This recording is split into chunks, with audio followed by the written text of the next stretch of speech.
ओम स्वस्ति श्री गणेशाय नमः। नारायणं पद्मभवं वसिष्ठं शक्तिं च तत्पुत्रपराशरं च व्यासं शुकं गौडपदं महन्तं गोविन्दयोगीन्द्रमथस्य शिष्यं श्रीशङ्कराचार्यमथस्य पद्मपादं च हस्तामलकं च शिष्यं तन्तोटकं वार्तिककारमन्यान् अस्मद्गुरुं सन्ततमानतोऽस्मि। शङ्करं शङ्कराचार्यं केशवं बादरायणं सूत्रभाष्यकृतौ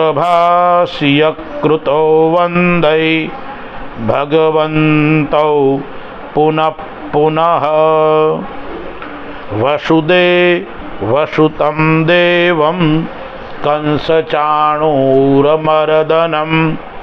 देवकी परमानन्दं कृष्णं वन्दे जगद्गुरुं।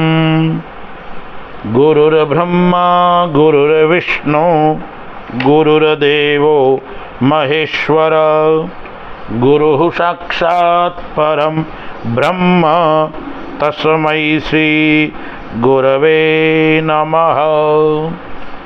ओम नमो भगवते वासुदेवाय।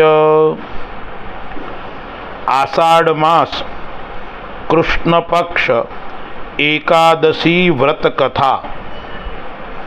एकादशी व्रत करने वाले सभी भगवद भक्त प्रातःकाल सूर्योदय से पूर्व उठकर स्नान आदि से निवृत्त होकर अपने नित्य कर्म करने के पश्चात भगवान लक्ष्मी नारायण का पूजन करे एवं कथा श्रवण करे।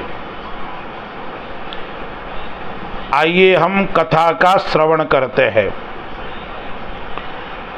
धर्मराज युधिष्ठिर भगवान वासुदेव से पूछते हैं, हे भगवान, आषाढ़ के कृष्ण पक्ष में जो एकादशी होती है उसका क्या नाम है? कृपा करके उनका वर्णन कीजिए। भगवान श्री कृष्ण बोले, नृपश्रेष्ठ, आषाढ़ के कृष्ण पक्ष की जो एकादशी है उसका नाम योगिनी है। यह बड़े बड़े पातकों का नाश करने वाली है। संसार सागर में डूबे हुए प्राणियों के लिए यह सनातन नौका के समान है। तीनों लोकों में यह सारभूत व्रत है। अलकापुरी में राजाधिराज कुबेर रहते हैं। वे सदा भगवान शिव की भक्ति में ही तत्पर रहने वाले हैं। उनके हेममाली नाम वाला एक यक्ष सेवक था जो पूजा के लिए फूल लाया करता था। हेममाली की पत्नी बड़ी सुंदरी थी। उसका नाम विशालाक्षी था। वह यक्ष काम पास में आबद्ध होकर सदा अपनी पत्नी में आसक्त रहता था।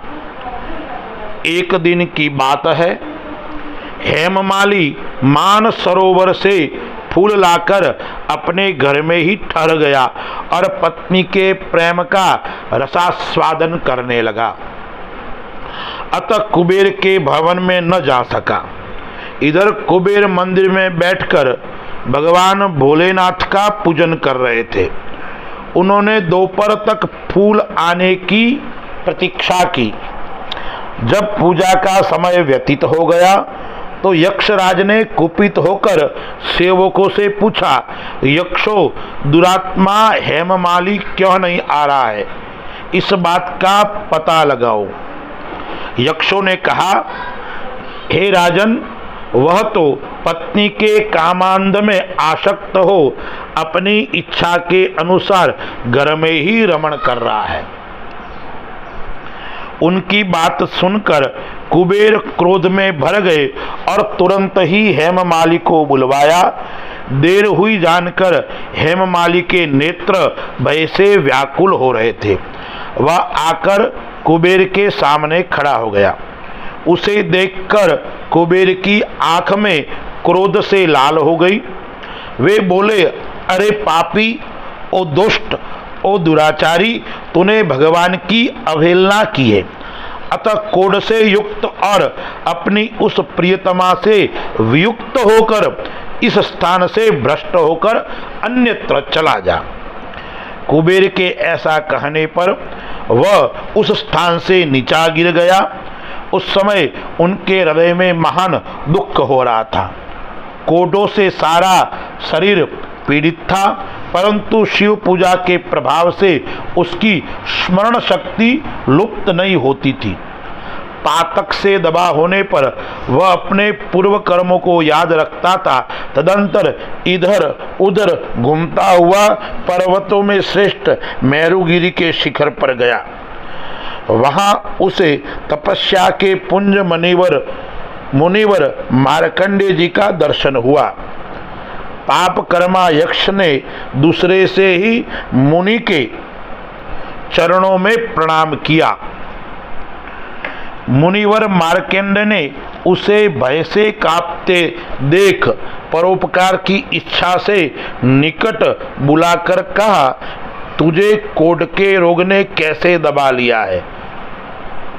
तू क्यों इतना अधिक निंदनीय जान पड़ता है? तब यक्ष बोला, मुने, मैं कुबेर का अनुचर हूँ, मेरा नाम हेममाली है। मैं प्रतिदिन मानसरोवर से फूल ले आकर शिव पूजा के समय कुबेर को दिया करता था। एक दिन पत्नी सहवास के सुख में राजाधिराज कुबेर ने कुपित होकर मुझे श्राप दे दिया, जिससे मैं कोढ़ से आक्रांत होकर अपनी प्रियतमा से बिछुड़ गया। मुनिश्रेष्ठ, इस समय किसी शुभ कर्म के प्रभाव से मैं आपके समीप आ पहुंचा हूं। संतों का चित्त स्वभावतः परोपकार में लगा रहता है। यह जानकर मुझे अपराधी को कर्तव्य का उपदेश दीजिए। इस प्रकार यक्ष के कहने पर मार्कंडेय ने जवाब दिया, तुमने यहाँ सच्ची बात कही है, असत्य भाषण नहीं किया है, इसलिए मैं तुम्हें कल्याणप्रद व्रत का उपदेश देता हूँ।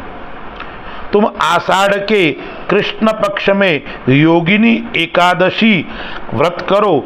इस व्रत के पुण्य से तुम्हारी कोढ़ निश्चय ही दूर हो जाएगी।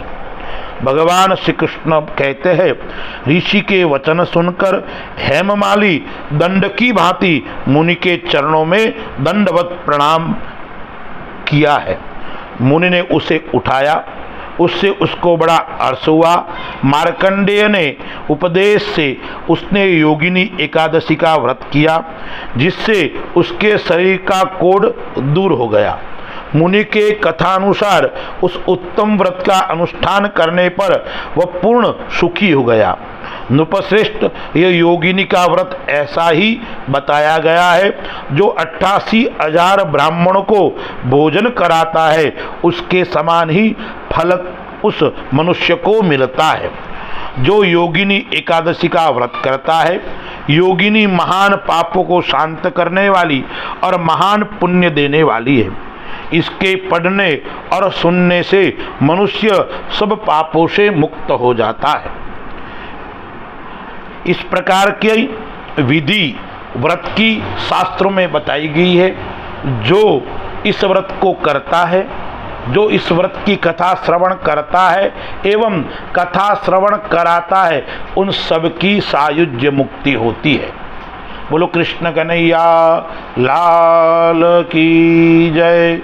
नमः पार्वती पतये हर हर महादेव हर। कथा के पश्चात आरती करे, प्रसाद का वितरण करे और भगवान नारायण कृष्ण का नामस्मरण जप करे, कीर्तन करे और जितना हो सके उतने भगवान का ध्यान पूजन और अर्चन करे। अस्तु। जय श्री राम, जय जय श्री राम।